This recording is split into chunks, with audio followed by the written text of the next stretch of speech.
Court में लगाई जाती है, हाई कोर्ट में लगाई जाती है। और अटाला मस्जिद की जगह मंदिर होने का जो दावा किया गया है उस पर आज यानी 9 दिसंबर को सुनवाई है। इलाहाबाद हाई कोर्ट में मामले की सुनवाई होनी है और स्वराज वाहिनी एसोसिएशन ने ये याचिका दाखिल की है, सुनवाई की मांग की है, पूजा अर्चना का अधिकार दिए जाने की मांग उनकी तरफ से की गई है।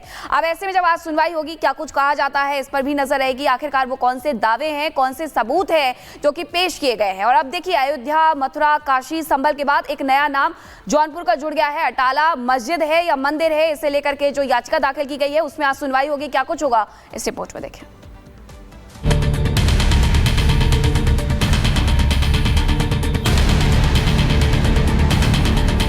यूपी के जौनपुर में यही अटाला मस्जिद है जिसका विवाद हाई कोर्ट पहुंचा और मस्जिद की जगह मंदिर होने का दावा किया गया।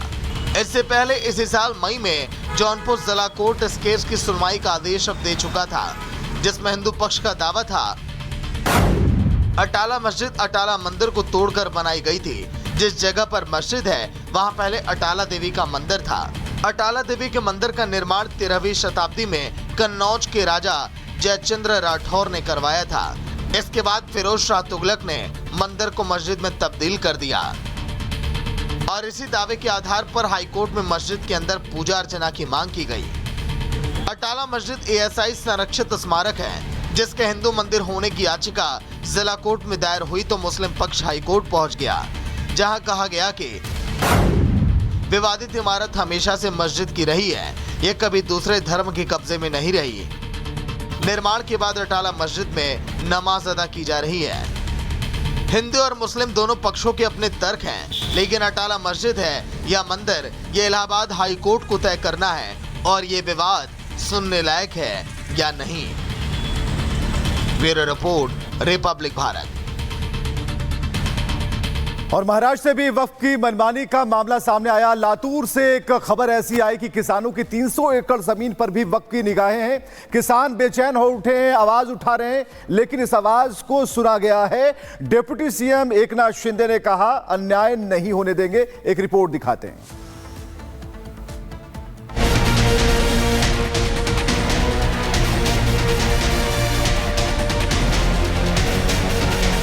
वक्फ बोर्ड की दादागिरी कोई नई बात नहीं है। इस बार कब्जा नीति का खेल महाराष्ट्र से सामने आया है। मामला लातूर का है, जहां किसानों की जमीनों पर वक्फ बोर्ड ने अपना दावा ठोक दिया, जिसके बाद से न सिर्फ सियासत भड़की है बल्कि वक्फ बोर्ड के खिलाफ नाराजगी भी खुलकर सामने आने लगी है। मोदी सरकार वक्फ की इसी दादागिरी को कंट्रोल करना चाहती है, लेकिन विपक्ष को इससे दिक्कत होती है। लातूर का पूरा मामला क्या है, कैसे किसानों की जमीन पर वक्फ ने अपना खूंटा गाड़ दिया है, ये आपको आगे बताएंगे। उससे पहले वक्फ के समर्थकों को सुनाते हैं कि कैसे संसद में ओवैसी वक्फ सुधारों मुहिम में अड़ंगा लगाते हैं तो सड़क पर उनके नेता वक्फ की दादागिरी को सपोर्ट करते हैं। किसकी है पहले ये सिद्ध होना चाहिए। आज अगर कोई वहाँ पे खेती कर रहा है तो आज वो खेती कर रहा है, वो जगह अगर उनके पास मालिकाना हक है, पेपर है, तो वक्फ बोर्ड को ये अधिकार नहीं है कि उनको नोटिस देवे।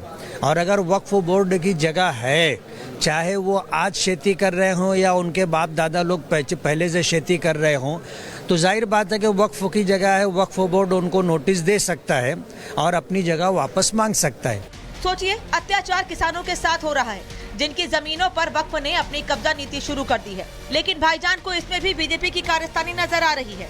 जबकि मामला ये है कि 103 किसानों को वक्फ बोर्ड ने नोटिस दिया है। लातूर में 300 एकड़ जमीन पर दावा किया गया है। मामला स्टेट वक्फ ट्रिब्यूनल में चल रहा है। 2 सुनवाई हो चुकी है, अगली सुनवाई 20 दिसंबर को है। किसान ने वक्फ के दावे को गलत बताया है। वक्फ हमारे पुश्तैनी खेत हड़पना चाहता है। किसानों की बात सुनना कौन चाह रहा है, क्योंकि वक्फ बोर्ड की तो यही नीति है कि जहां भी लगे बस जमीनों पर दावा कर दो, फिर सामने वाला परेशान होता रहे और अपने दावों को साबित करने की लड़ाई लड़ता रहे, मगर वो भी कोर्ट में नहीं बल्कि वक्फ ट्रिब्यूनल में। वहीं लातूर के 103 किसानों के साथ हो रहा है, जो अपने नोटिस दिखाकर न्याय की गुहार लगा रहे हैं। किसानों ने दावा किया है कि यह वक्फ की संपत्ति नहीं है, उनकी पुश्तैनी जमीन है, वे पीढ़ियों से इस पर खेती करते आ रहे हैं। किसानों ने महाराष्ट्र सरकार से न्याय दिलाने की अपील की है, जिसके बाद डिप्टी सीएम शिंदे ने उन्हें भरोसा दिलाया है। सरकार आम जनता का है, किसी के ऊपर भी अन्याय नहीं होने देगी। जो सरकार ने करना है, केंद्र सरकार, राज्य सरकार ने, भारतीय जनता पार्टी ने बार बार केंद्र को भी और राज्य को भी हमने लिखा है कि इसके लिए जो वक्फ बोर्ड ने बदमाशी की है, वहां पर हमारी सारी जमीन हड़प ली है, सारी जमीन जो नियम के बाहर हड़पी है सारी जमीन किसानों को और हिंदू देव देवता के ट्रस्ट को और जिसको भी जिस समाज की जमीन ली है, चाहे मुस्लिम हो, चाहे हिंदू हो, चाहे दलित हो, वक्फ बोर्ड ने सभी प्रकार की जमीन अपने कब्जे में ली है, वो सारी छोड़नी चाहिए। एनडीए सरकार का सीधा संदेश है कि वक्फ के अन्याय पर रोक लगनी चाहिए, लेकिन मोदी सरकार वक्फ बोर्ड एक्ट में करीब 40 बदलाव करना चाहती है और इसी साल मानसून सत्र में 8 अगस्त को लोकसभा में वक्फ बिल पेश किया गया था। कांग्रेस समेत कई विपक्षी दलों ने इसे मुस्लिम विरोधी बताया था। विपक्ष की आपत्ति और विरोध के बाद ये बिल लोकसभा में बिना किसी चर्चा के ज्वाइंट पार्लियामेंट कमेटी को भेज दिया गया, लेकिन फिर भी आए दिन वक्फ बोर्ड की दादागिरी की खबरें आती रहती हैं। कभी कर्नाटक में तो कभी महाराष्ट्र में किसानों की जमीन पर कब्जा करने की साजिश रची जाती है, मगर विपक्ष इस मुद्दे पर गोलमोल करता रहता है।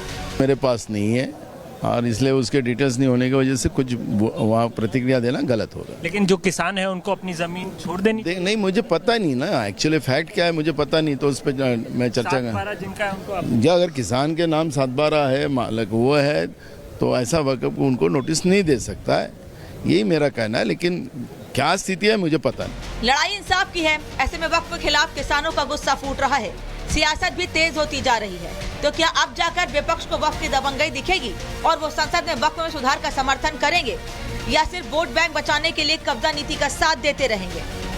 Bureau report, Republic Bharat. और सत्यप्रकाश इस वक्त हमारे साथ जुड़ रहे हैं मुंबई से। सत्यप्रकाश, लातूर से जो मामला सामने आया है, सवाल एक बार फिर वही कि वक्फ की मनमानी, वक्फ की दादागिरी थमने का नाम नहीं ले रही है।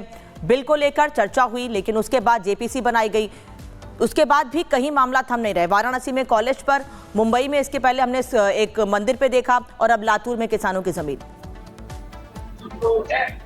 जी हाँ, जो मामला आया है 103 किसान है जिनको नोटिस भेजा गया है। वक्फ बोर्ड ने, महाराष्ट्र वक्फ बोर्ड ने एक नोटिस भेजा है और किसानों ने कहा है कि जो जमीनें हैं 300 एकड़ लगभग जमीनें हैं और सभी खाली कर दिया जाए। इस चीज को लेकर नोटिस भेजा गया है। 103 किसान लगातार परेशान है और वहां के जो अधिकारी उनसे लगातार मिल रहे हैं। नोटिस मिलने के बाद सरकार से, महाराष्ट्र सरकार से गुहार लगाई है कि जिस तरह से वक्फ बोर्ड की ने नोटिस भेजा है कि पूरी तरह गलत है, क्योंकि ये जो जमीन है हमारे पूर्वजों की जमीन है और लगातार जो पूर्वज है उसको खेती को करते आ रहे हैं और जो वो चीजें हैं हम कर रहे हैं। तो ये कहीं कहीं वक्फ बोर्ड द्वारा जो नोटिस भेजा है वो पूरी तरह से गलत है। फिलहाल इस मामले को लेकर महाराष्ट्र सरकार भी सख्त हो गई है। लगातार से कहा जा रहा है कि जो नोटिस भेजा गया इसकी हम जांच करेंगे, अगर गलत पाया गया तो कार्रवाई किया जाएगी। फिलहाल इस मामले की सुनवाई जो है 20 दिसंबर को होने वाली है। फिलहाल जो किसान है वहां पे लगातार जो डीएम कार्यालय वहां पहुंच रहे हैं, जो नेता है प्रतिपक्ष हो चाहे विपक्ष के नेता हो, सभी के पास जा रहे हैं और लगातार ये डिमांड कर रहे हैं कि जो वक्फ बोर्ड ने ये दादागिरी किया है, जो नोटिस भेजा है, ये पूरी तरह से गलत है। जी, क्या इस पूरे मामले में कोर्ट भी दखल देगा? कोर्ट की तरफ भी रुख किया गया है किसानों की तरफ से। देखिए, इस मामले की सुनवाई 20 दिसंबर को होने वाली है। दो सुनवाई